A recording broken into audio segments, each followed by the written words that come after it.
నమ్ముకుంటారంట. ఎవరు నమ్ముకోవాలి? ఇశ్రాయేలీయులు అరణ్య యాత్రలో ఉండగా, దేవునికి మహిమ కలుగునుగాక, హల్లెలూయా. అరణ్య యాత్రలో ఉండగా ఎవరి మీద ఆధారపడ్డారంటే దేవుని మీదే ఆధారపడ్డారు. ఎవరిని నమ్ముకున్నారంటే వాళ్ళకి ఇంకో దిక్కు, మరొక దిక్కు లేదు. ఆ అరణ్యంలో ఆయన తప్ప మరి ఇంకెవ్వరు, మరి ఒక దిక్కు వారికి లేదు. ఇంకెవరిని నమ్ముకోవాలి? యెహోవాను తప్ప ఇంకెవరిని నమ్ముకుంటే అరణ్యంలో వాళ్ళు ఆయనతో ప్రయాణం చేయరు, ఆయన వారితో ప్రయాణం చేయరు. దేవునికి స్తోత్రం, దేవునికి మహిమ కలుగునుగాక, హల్లెలూయా. అంటే దేవుని ప్రజలైన మనము ఎవరిని నమ్ముకోవాలంట? దేవుణ్ణి, యెహోవానే మనం ఆరాధిస్తున్న దేవుణ్ణి నమ్మాలంట, నమ్ముకోవాలంట. దేవునికి స్తోత్రం, హల్లెలూయా. దేవునికి మహిమ కలుగునుగాక. అంటే ఈరోజు దేవుడు చెబుతున్నటువంటి ఒక విలువైన అమూల్యమైన మాట ఏంటంటే, ఈ రోజున యేసుక్రీస్తు వారిని అంట అనేకులు నమ్ముతున్నారు. ఏం చేస్తున్నారంట? నమ్ముతున్నారంట. అది ఎంతవరకు నమ్ముతున్నారు? మరి ఎంతవరకు ఆయన ఎంత నమ్మిక ఉంచుతున్నారు అని అంటే, చాలామంది కొన్ని విషయాల్లో మాత్రమే ఆయన నమ్ముతారు. దేవునికి స్తోత్రం. కొన్ని విషయాలకు మాత్రమే ఆయన నమ్ముతారు. కానీ క్రైస్తవులంట పరిపూర్ణముగా ఆయన నమ్ముకోవాలంట. దేవునికి స్తోత్రం. ఏం చేయబడాలంటే పరిపూర్ణంగా ఆయన్ని మనం నమ్ముకొని భక్తి చేయాలని దేవుని వాక్యం సెలవిస్తుంది. దేవునికి స్తోత్రం. ఈరోజు 9వ వాక్యం నుంచి 15వ వాక్యం వరకు నిత్యముగా కొన్ని మాటలు మనం చదువుకున్నాం. మొదట ఏమని చెప్తున్నాడంటే, ఇశ్రాయేలులారా యెహోవాను నమ్ముకోండి, ఆయన వారికి సహాయము, వారికి కేడము. దేవునికి స్తోత్రం. మొట్టమొదట ఎవరంటండి? ఇశ్రాయేలు అన్నారు. ఎవరంటండి? ఇశ్రాయేలు అనగా ఏంటి? అర్థం ఏంటి? చాలాసార్లు మనం ఎన్నోసార్లు చెప్పుకున్న మాట. ఇశ్రాయేలు అనగానే మనకి ఎవరు గుర్తుకు రావాలి? ఒక యాకోబు మాత్రమే గుర్తుకు రావాలి. దేవునికి స్తోత్రం. ఎందుకంటే యాకోబుని ఇశ్రాయేలు అని పిలిచాడు దేవుడు. ఎప్పుడు పిలిచాడు? యాకోబుగా ఉన్నప్పుడు పిలిచాడా? చెప్పాలి. యాకోబుగా ఉన్నప్పుడు పిలిచాడా? తన మామ ఇంటికాడ ఉన్నప్పుడు పిలిచాడా? హల్లెలూయా. దేవునికి స్తోత్రం, హల్లెలూయా. ఎప్పుడు పిలిచాడండి ఇశ్రాయేలు అని? ఎబోకురేములో రాత్రంతా, ఏంటంట? రాత్రంతా ఏం చేస్తున్నాడండి? వెలుగులాడుతూ ఉన్నాడంట. దేవునికి స్తోత్రం, ప్రైజ్ ది లార్డ్, హల్లెలూయా. రాత్రంతా ఏం చేశాడంటే దేవునితో అతను చెప్పాలి. దేవునితో ఏం చేశాడంటే యాకోబు? వెలుగులాడాడు. దేనికోసం వెలుగులాడాడు? హల్లెలూయా. దేనికోసం వెలుగులాడాడంటే పేరుకు మాత్రం ఆశీర్వాదం అంటున్నాడు, కానీ దాన్ని అనుకున్న మూల వచనం ఏంటంటే, మూల మాట ఏంటంటే, తెల్లారితే ఎవరు చంపేస్తాడు? తెల్లారితే అప్పటికే అన్న సిద్ధపడిపోయాడు. ఎంతమందితోటి? 400 మందితో. ఎంతమందితోటి? 400 మందితో అన్న సిద్ధపడిపోయాడు. తమ్ముడు వస్తున్నాడు, ఏమండి? రాక నా తమ్ముడు వస్తున్నాడు, ఏమండి? ఎన్నో సంవత్సరాల పగ ఈ రోజు తీరబోతుంది. ఏం చేయబోతుందంటే ఎన్నో సంవత్సరాల పగ ఈ రోజు నా జీవితంలో తీరబోతుంది అని నిత్యముగా 400 మందితో అన్న సిద్ధపడిపోయాడట. ఈ వార్త ఎవరికి వినబడింది? యాకోబుకి వినబడింది. దేవునికి స్తోత్రం, హల్లెలూయా. బాగా వినండి. మరి యాకోబుకి ఏమన్నా సైన్యం తక్కువ ఉందా? చెప్పాలి.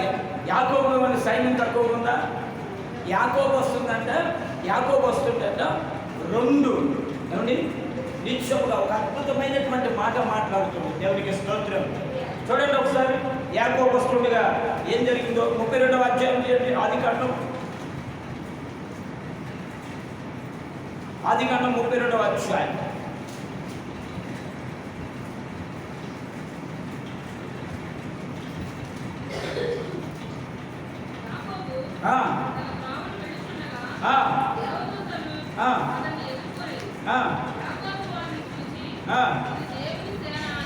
ఆ, ఆ.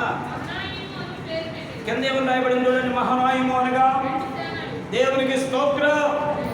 హల్లెలూయా. సేన అంటే ఎంత? 6,000. ఎంతమంది? 6,000 అంటే 2 సేనలు అంటే 12,000 మంది ఉన్నారు. అమ్మకి ఎక్కువ ఉన్నారా బలము, తమ్ముడికి ఎక్కువ ఉన్నారా? చెప్పాలి, చెప్పండి. ఎంతమంది ఉన్నారు తమ్ముడికి? 2 సేనలు కనపడుతున్నాయి. అంటే సేన అంటే 6,000. దేవునికి స్తోత్రం.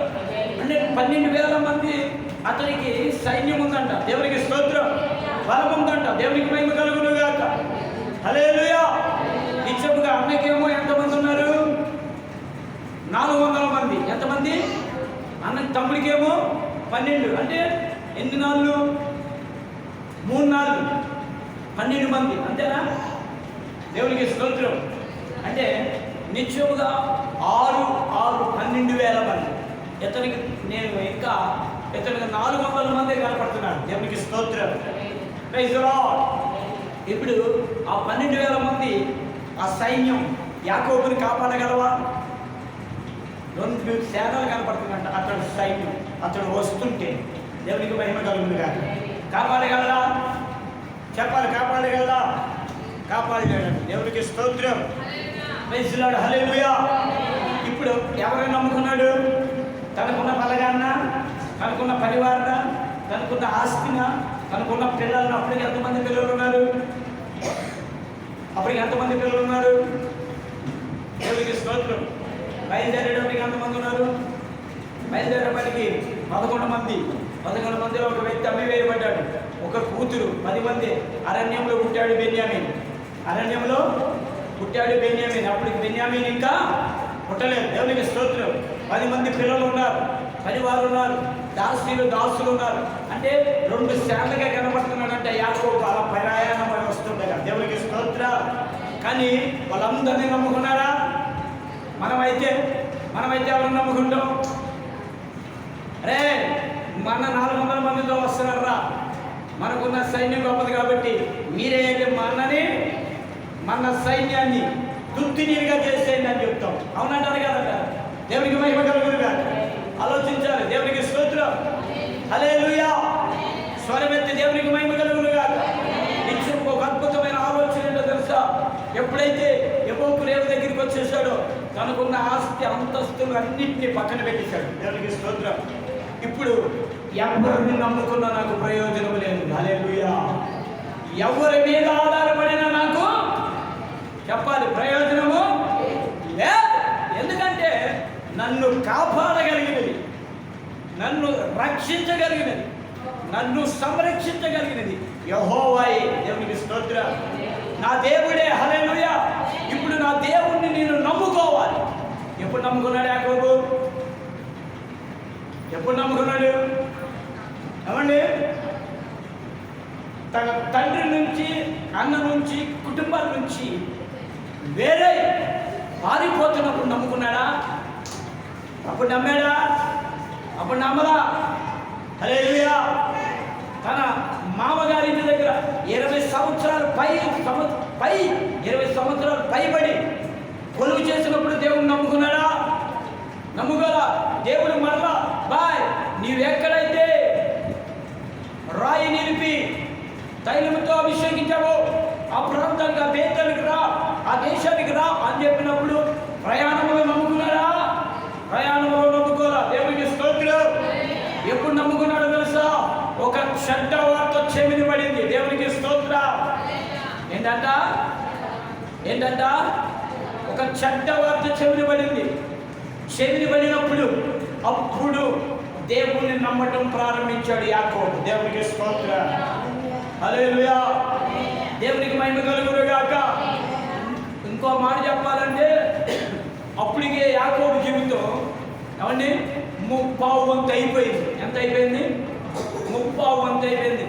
దేవునికి స్తోత్రం. అప్పటికే యాకోబు జీవితం ఎంత అయిపోయింది?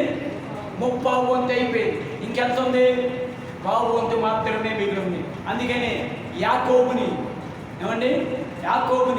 ఫరో అడిగాడు, అయ్యా నీవు జీవించిన సంవత్సరములు ఎన్ని అని. అంటే అతడు ఏం చెప్పాడు తెలుసు?